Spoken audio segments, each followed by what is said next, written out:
Today on Soul Trek, the benefits of being theologically irresponsible.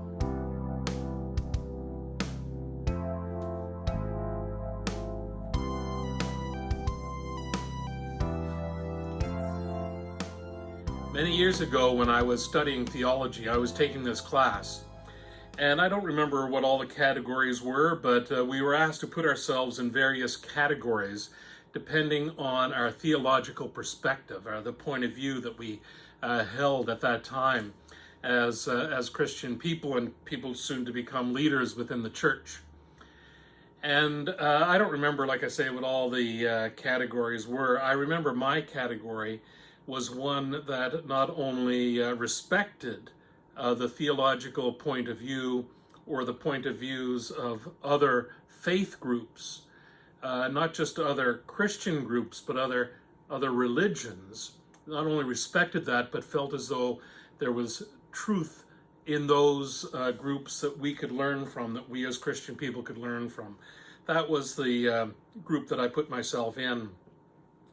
And we all had to explain to everybody why we were in the various groups that we were in.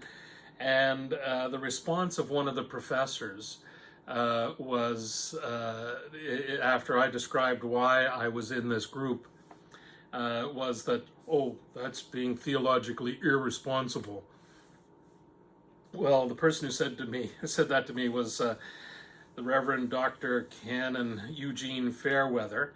And here's a picture of the two of us. This was taken at my ordination as a deacon at the reception afterwards.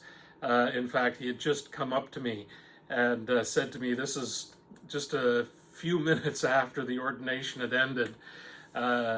He said to me, John, I believe you still owe me a paper. Which was probably true, and he didn't get it. He didn't get my paper. I never completed that paper, I guess. But this is one of the most respected theologians in the Canadian church at the time. And this is the man who called me theologically irresponsible. I knew as soon as he said it that I was going to remember this. I knew as soon as he said it that this is like getting insulted by Groucho Marx. This is something you hold up as kind of a banner to describe you. That's no doubt not how he intended me to use it. But I've shared that story perhaps with every fellow student of mine at Trinity College, so they would know that this was how Dr. Fairweather described me, theologically irresponsible. The funny thing is, for me, is that all these years later, and it's been a long time, over 3 decades, I haven't changed that theological perspective. I've challenged it a lot, and I've had good reason to challenge it as well, but I haven't really changed from that point of view at all.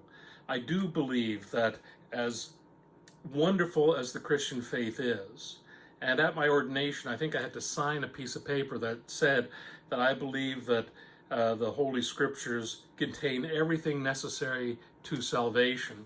And I happily signed that, and I actually agree. But that doesn't say that there is nothing to be learnt from any other group. And I've learned a great deal from my studies of other religious organizations and faith groups. And I've spoken at length in other places about how much Mohandas K. Gandhi meant to me. In fact, I think that it's because of my studies about Gandhi that I'm a Christian. I think that my studies about him and of him were so deep that in some way he led me towards a deeper understanding, a deeper appreciation, a deeper commitment to my faith in Jesus Christ.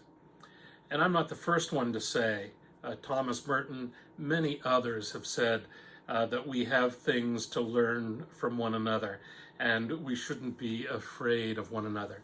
So if that's being theologically irresponsible, then I think that's something we all should be, being willing to be open and listen to the faith perspectives of other organizations. There's a lot that we can learn about ourselves. We can kind of pick things that kind of help us along our own faith journey. So as this soul trek continues to evolve, that's going to be one of the things that we do, perhaps, is to explore the things that perhaps are more closely associated with other faith groups. There's a lot that we can learn about meditation from Buddhists. For example, we shouldn't close our hearts or minds or experiences to deepening that understanding by looking at what other faith groups can teach us. So that's my hope, that's my advice to all of you today, is that throughout it all, we open up our hearts and minds, our souls, to the things that we can learn from all sorts of people in all sorts of ways. And I think that will help us a great deal. Thank you. God bless.